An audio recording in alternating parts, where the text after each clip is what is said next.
countries that are now leading the way are Iran, and we'll talk about probably proliferation concerns later on.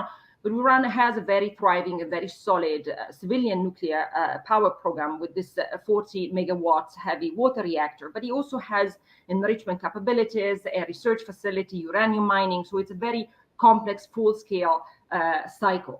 The United Arab Emirates has introduced a nuclear power plant, and he has been the very first Gulf country doing so. He has operated the Baraka reactor, and the UAE certainly has the record of showing how a nuclear power plant can be built on time and on budget, therefore prompting more other countries, follow suit with their investments. And of course, then there is Turkey, as you mentioned, Elisa, which is going to be the third country that will introduce nuclear power in the region, and quite frankly, also bringing nuclear technology in the Mediterranean. But then I think there are other countries that are really making important strides. I mean, we have to remember, for example, Egypt that has just, for example, completed, the first phase of its Daba nuclear power program. And just yesterday, Rosatom actually received a new licensing permit for the second phase of the construction.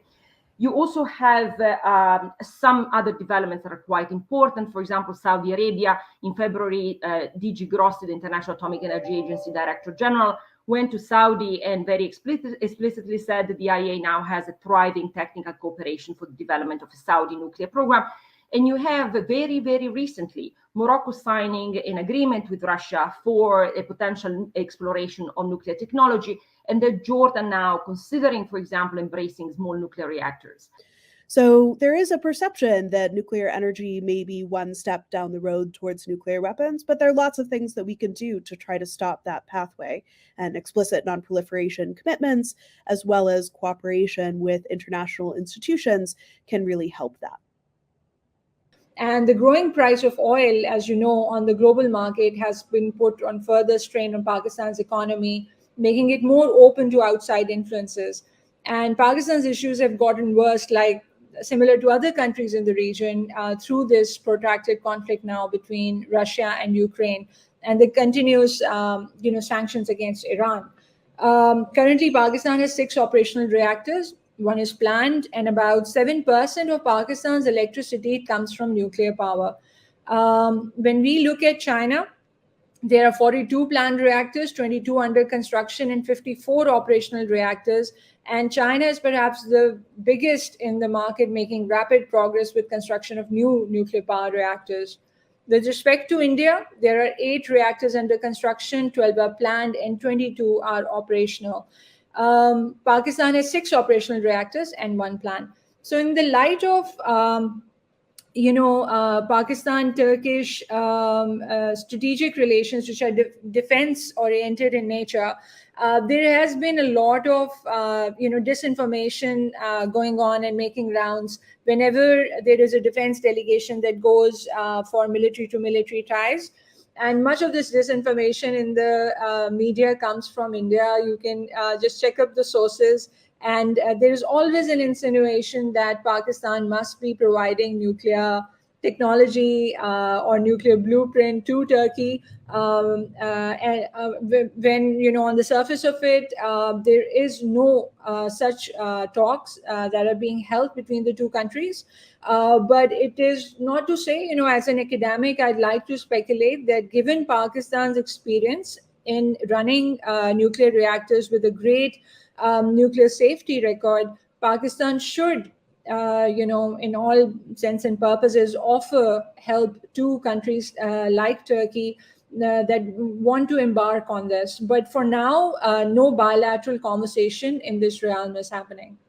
In Turkey, we find that 47% of the public think the country should cancel construction of its nuclear power plants. Now, that's a minority of the public, but it is still a substantial number of individuals. And many of these individuals may be concerned because of the strong perceived ties between nuclear energy and nuclear weapons.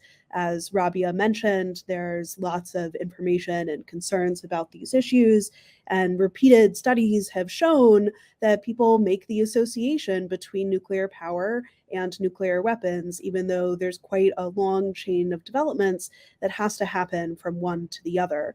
So some of this may be a question of wondering about what comes next, especially in light of other developments in the nuclear field in the region. Nuclear power plants have key benefits, especially in terms of energy security. That's especially relevant, as the others on the panel have mentioned, as the price of oil increases. And they're important as the world learns to adapt to the pressures of climate change. In my conversations, especially with some of the Arab countries, they really ask me often to say, please, when you talk about the nuclear energy program in the Middle East, clarify that, yes, there could be a connection between proliferation pursuit and nuclear energy, but many of these countries have no intention to. And I think we have to recognize that it is an inalienable right of countries, provided they are in compliance with the NPT, to pursue nuclear energy. So I think it's really important that when we talk about the narrative of these countries, and I agree completely with Rabia, that we are also treating these countries as responsible stakeholders, right? So having said that, there are, in my view, a convergence of factors that do concern me personally. And I see this in particularly in most recent developments. And I talk in particular about these triangulations among Iran, Saudi, and Israel that to me might prove to be quite dangerous for the region beyond actually nuclear proliferation. Now, let me mention a couple of factors that I've noticed in my interaction with the region. I was also in Doha very recently for another weapons of mass destruction free zone discussion. So the very first element that I think we need to notice is that there has been a very clear shift, at least in the last 10 years, a power shift in the region from the more traditional Arab leaders, Egypt, for example, Syria, now completely destroyed by the civil war, Iraq, into the Gulf countries. And this is something that in Harvard we call the Gulf momentum. So if you look at the GDP of these countries, if you look at the economic power, the capabilities that these countries have, this means these countries will be able to scale up their nuclear capabilities, nuclear technology much faster than what we have ever seen in the region or elsewhere in the world. And that makes it a concern, because we could imagine a Saudi program going very fast into developing and acquiring, sensitive capabilities. When I was in the region very recently, one of the main concerns is obviously that the introduction of nuclear power plants in the region makes them a very clear target for potential, hybrid or asymmetric warfare. So in all this, we have to read the introduction of nuclear technology in a region that is destabilizing in terms of power shifts, in terms of global influence. Now, I think something can be done. And again, I go back to countries like Turkey, for example, in countries like, in the Gulf, they could provide the regional leadership that I'm not seeing. This attempt, for example, to revitalize the weapons of mass destruction free zone, despite the rhetoric and the difficulty of reaching that goal, is a very important political process, because it brings countries to the table, it allows them to vent and share their concerns and build some kind of trust. So more of these processes are necessary. I think Turkey needs to be in the game, quite frankly. I think Israel needs to be in the game. And right now, the concerns that some of the countries face really need to be tackled on the collective level. So I think might have all this influence, all these factors will have an influence on Turkey's security calculations, no doubt about it, but it will also have serious implications for the great powers relations within the region. We asked the public in multiple different ways whether or not they would be willing to support nuclear proliferation if Turkey did decide to go down that route. And between 59% and 73% of the Turkish public answered that they think the country should build nuclear weapons. These numbers are high. They're comparable to what we're seeing in South Korea, where there's been robust discussion for a number of years about the potential of building nuclear weapons or securing forward deployed tactical nuclear weapons from the United States. And Turkey, of course, already has weapons from NATO deployed on their soil, as well as a strong relationship with the NATO alliance. So these numbers should be concerning to us. Why is it the case that individuals in Turkey are so willing at this moment in time to build these very expensive, very destructive weapons? Turkey is situated in a dangerous geopolitical position. It has rivalries within its region. It's also part of the NATO alliance, where we're seeing a resurgence of Russian aggression. And while Turkey has strong relations with Russia, at some moments in time, there are also tensions there. Turkey also has to worry about what will happen as the US continues to act both in this region and elsewhere in the world. And so there are real security concerns that Turkey may be facing, and this could be contributing to this high level of desire for building nuclear weapons. Now, I want to talk a little bit about Turkey's perceptions of other countries and how that might affect these numbers. So one thing we can show in the data that we've collected by looking at Turkish public opinion is that if Greece, for example, signed the additional protocol, support for proliferation in Turkey would decline by 12 percentage points. Now, that's a simple policy that would have a very substantial effect on public opinion. And it does suggest that Turkey is concerned about its neighbors and about its situation within its own region. There's perhaps a perception that proliferation is around the corner, and Turkey may need to be prepared for that. Another area where we see some concern is about whether or not the US is able to act with sufficient restraint. When individuals in Turkey think that the United States is very willing to use nuclear weapons in the NATO context, that increases support for proliferation by about 9 or 10 percentage points. So US behavior in the Mediterranean and Europe, even when that behavior is demonstrating support for American allies and showing American willingness to use nuclear weapons, that is backfiring, and we are seeing support for independence from the US and for greater military capabilities in Turkey as a result. Now, another thing we look at in this survey is to more broadly think about Turkish perceptions of their relationship with the United States. And we find that increased US support for NATO, whether that support goes to Greece or it goes to countries with which Turkey is much more familiar and friendly, like, for example, Hungary, that support can raise concerns about Turkey's own relationship with the US. There's a sense that Turkey is competing with its neighbors to manage the direction of this alliance. On the other hand, that doesn't mean that the US doesn't have any options for shoring up its relationship with Turkey. We do see that when the US supports allies that are far away, where Turkey doesn't have to worry about what happens if a conflict breaks out, it doesn't have to worry about being dragged into those conflicts, like when the US supports Japan or even Taiwan. Then we do see public opinion turn towards the US, and the US is then viewed as more favorable, as a more reliable ally. So the US can communicate to its allies that it's reliable, but this work also tells us the US needs to be able to show that it can restrain its behavior, that nuclear weapons or the use of nuclear weapons is not the main solution to most international security problems. And there are ways to use safeguards and ensure communication to make sure that a world in which nuclear weapons is used is as remote of a possibility as possible. So nuclear South Asia is already very fragile, and the situation is quite precarious as it is between India and Pakistan. The competition for new arms and nuclear modernization in the region, is attributed to the strategic change. So whenever Pakistan wants to talk to India about the nuclear situation and restraining each other's nuclear postures, India brings in China factor. And when you look at China is on a modernization spree, and looks at the US factor to be considered for its nuclear modernization. So Pakistan, I say, is at the tail end of the strategic chain. At the beginning of it is US, which influences China's decision making. China's nuclear modernization influences India's decision making and nuclear posturing, and that in turn obviously has an effect on Pakistan.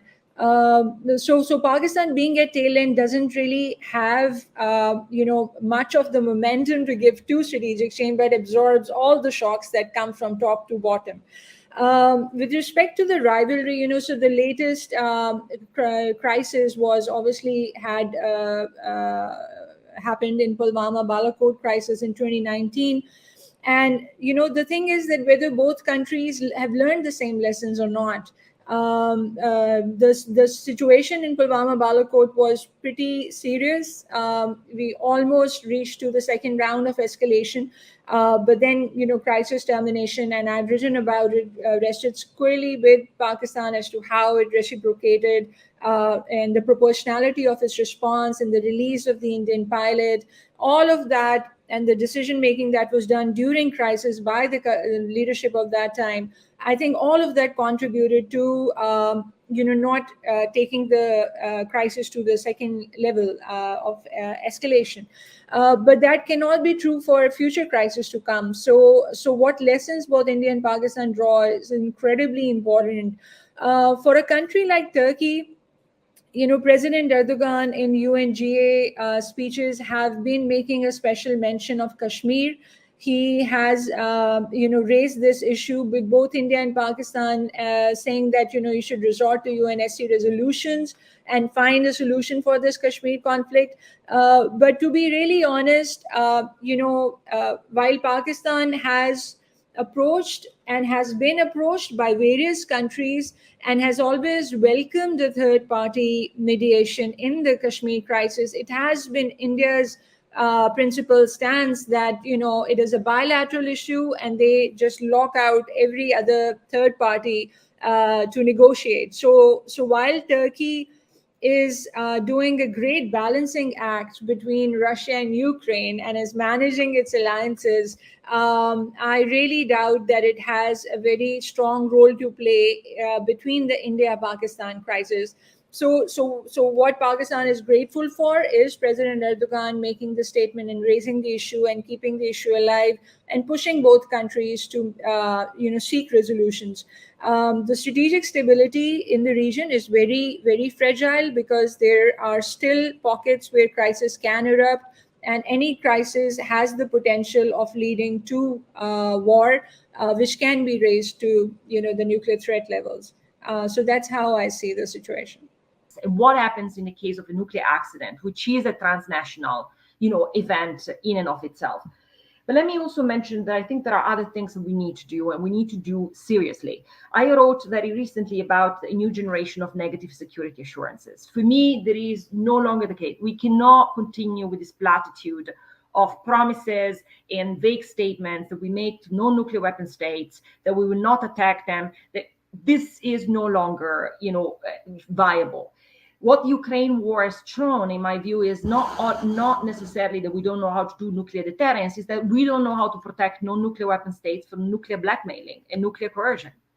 And so in that case, what is the collective defense mechanism that we can apply? Let me also mention that, a case I've looked at now recently is the fact that Ukraine never actually called for Article 51, Chapter 7 of the UN. And when I asked some of my Ukrainian colleagues why wasn't the case, right? The Ukrainians told me, because even if we had invoked him, nobody would have come. So what does it tell you about the collective defense system? So it is in the interest of the nuclear weapon states to really give guarantees to non-nuclear weapon states that nuclear weapons is not the way to go. Otherwise, we'll end up in a situation with plenty of nuclear latency crises and really big instability around the world. Let me just finish by saying, I have looked and tracked some of the institutional discussions that are happening in the region. I find it really interesting that there are a lot of informal dialogues going on. There is a Saudi-Iran dialogue taking place in Jordan. There is a Baghdad dialogue over the Yemen war. These are, in my view, really important and encouraging platforms. These are dialogues, they're not treaties, they're not agreements. But if we are able in a way to create a front-end nuclear dialogue in the region, not when nuclear latency has already occurred, but when actually you have just the emerging of these nuclear energy programs, there is a lot of space for negotiations of standards and principles that can really bring some predictability to the region and to the world. And I think in that sense, the region could lead towards a front-end nuclear energy dialogue, which might resemble a little bit the format of the Euratom system in the European Union. So there are models that the region can use. It can really also help boost, quite frankly, the nuclear non-proliferation regime. After the Indo-US nuclear deal, and also the increasing strategic alliance between the United States and India, Pakistan has raised this concern that giving India NSG membership while you keep Pakistan out of it, is not going to help. And I believe that if the world is really worried about Pakistan's proliferation credentials, then it should let Pakistan into NSG, because that is going to have some serious non-proliferation conditions attached to Pakistan's entry, right? And, all those concerns should be addressed once Pakistan gets that membership.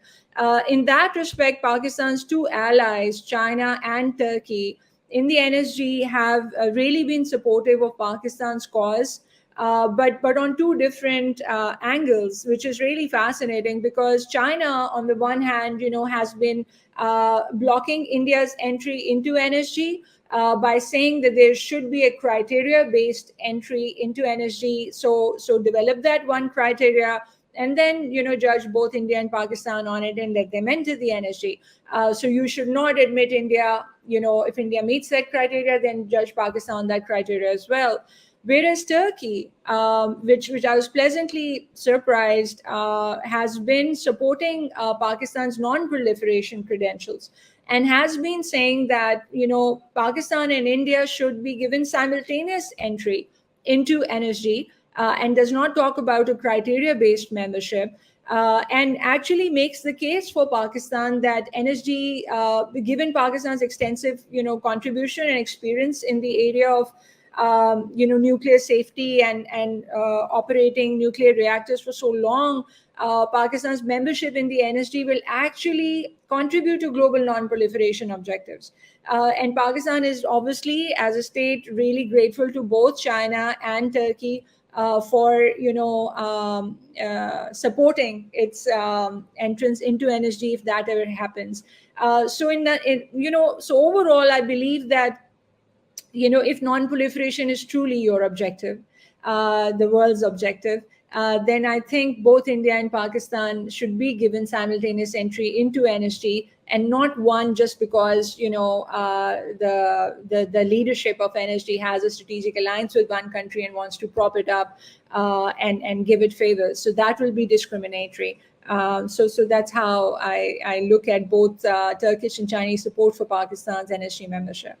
I would say the key components are to work on ways to protect states from nuclear blackmail, from these emerging ways in which nuclear weapons are still being used to shape global politics, and that the answer to that can no longer really be our traditional interpretation of nuclear deterrence.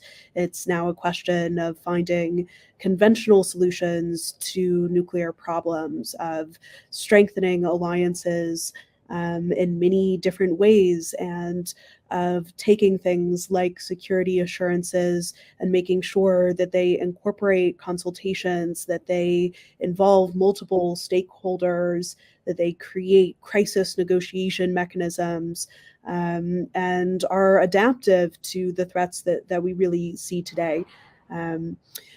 Dampening Turkey's desire or need for nuclear weapons, I think, also means continuing some of the more traditional non-proliferation policies, making it clear that states that do seek nuclear weapons will face consequences for doing so, strengthening the ability to use sanctions to try to resolve these threats should they happen. But at the same time, we need to recognize that, as I've said before, nuclear weapons are separate from nuclear energy, and Turkey very much has a strong rationale to achieve energy security, to deal with the pressing threats related to climate change. And nuclear power is a way to do that. Whatever cooperation can be mustered to make sure that these power plants can be developed safely and securely, that the domestic infrastructure to maintain them can be developed in accordance with recommendations of the IAEA and the international community. I think that's the best path forward. I have two concerns about this. The very first one is that it's very important that no nuclear weapon states understand what TPNW or other forms like the weapons of mass destruction free zone in the Middle East are supposed to do and what they are not going to be able to do. Like, there is a lot of frustration in the Middle East and in the Gulf about WMD free zone. But the problem is the expectations that these countries pose on these treaties. The weapons of mass destruction free zone in the Middle East will not be able to disarm Israel. The TPNW is not going to be able to disarm nuclear weapon states. You can't disarm something you don't have. So you need to be clear about why you accede to these treaties and why you are doing it. And I think it's perfectly legitimate for non-nuclear weapon states to commit to each other, to establish a trust relation among each other in saying we will never pursue nuclear weapons. But it's very important that we understand what these treaties are supposed to do. And the frustration around the weapons of mass destruction in the Middle East, in my view, has resulted from wrong narrative. This has never been a disarmament treaty for Israel. This has been a weapons of mass destruction free zone in the region for countries that want to accede and don't have nuclear weapons. So my concern about introducing all these institutions and these regimes is that it creates a sense of expectations that are then constantly frustrated. And that, in my view, increases the grievances. So the way to go, in my view, is not so much about, exactly like Rabia said, to create communities among countries that are already committing to nuclear non-proliferation, to nuclear disarmament, but is creating new avenues for nuclear weapon states, non-nuclear weapon states, to exchange views, to build trust, and to move along together. The TPNW doesn't do this. And to me, that creates, again, a discrepancy that then needs to be repaired in some ways. I believe that, the nuclear security summits, had given a great platform for countries to exchange best practices. And that doesn't require to be a part of NPT or NSG or any other forum. So I've written this elsewhere as well, that, probably Pakistan, India, China, they can come together and have a trilateral nuclear security summit where they exchange best practices. And that goes for Turkey too. As Turkey enters into, and has its nuclear reactor operational by next year, I think nothing stops Pakistan and Turkey to exchange best practices. And, Pakistan has a nuclear center of excellence, which is endorsed by IAEA for such purposes. And I would believe that Pakistan should open it up to Turkish, officials from the nuclear energy sector and scientists, and bring them over and train them and talk to them about the best practices that have given Pakistan this stellar record in the nuclear energy domain over a period of years. So that is one thing that Pakistan can do and should think about. There are concerns about maybe shifting U.S. priorities and how the U.S. is going to respond as the world seems to get more dangerous. In Turkey, we do see some maybe minimal evidence of this concern. A few of the respondents in our survey did write saying that they weren't sure what the U.S. would look like or if the U.S. would be reliable given the challenges of particularly the previous U.S. administration. That being said, I think a lot of these issues really come down to whether or not the U.S. can be a reliable ally. And as we mentioned, that means that the U.S. is stuck between a rock and a hard place. It needs to be able to make sure that it can maintain its commitments and not be overstretched, but also has to make clear what the boundaries of those commitments are.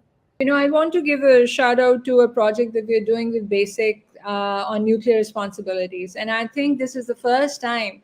I was fascinated by your research with Lauren and references to it. Nothing of this sort has happened in Pakistan. We don't have public opinion on nuclear energy and nuclear weapons. And I think, frankly, we've crossed that bridge. But with the Nuclear Responsibilities Project, we are engaging and starting a discourse in Pakistan about what Pakistan's nuclear responsibilities entail. And it is Pakistan's nuclear responsibilities as a nuclear weapon state to its citizens and to the countries in the region, and also to the countries beyond the region. So that is where some sort of conversation can begin to take shape. But like I said, we are beyond public opinion influencing any policy. This was the first time, that government had even involved academics into foreign policy processes, making academics part of an advisory group that was set up 2 years back. But nothing of that sort ever happens in Pakistan. It's a closed door elite conversation in Pakistan. And I think that with our Nuclear Responsibilities Project, we're going to take this conversation forward and engage public as to what nuclear responsibility, both in the civilian nuclear energy domain and also the nuclear weapons domain, should look like in Pakistan. So let's hope for the best.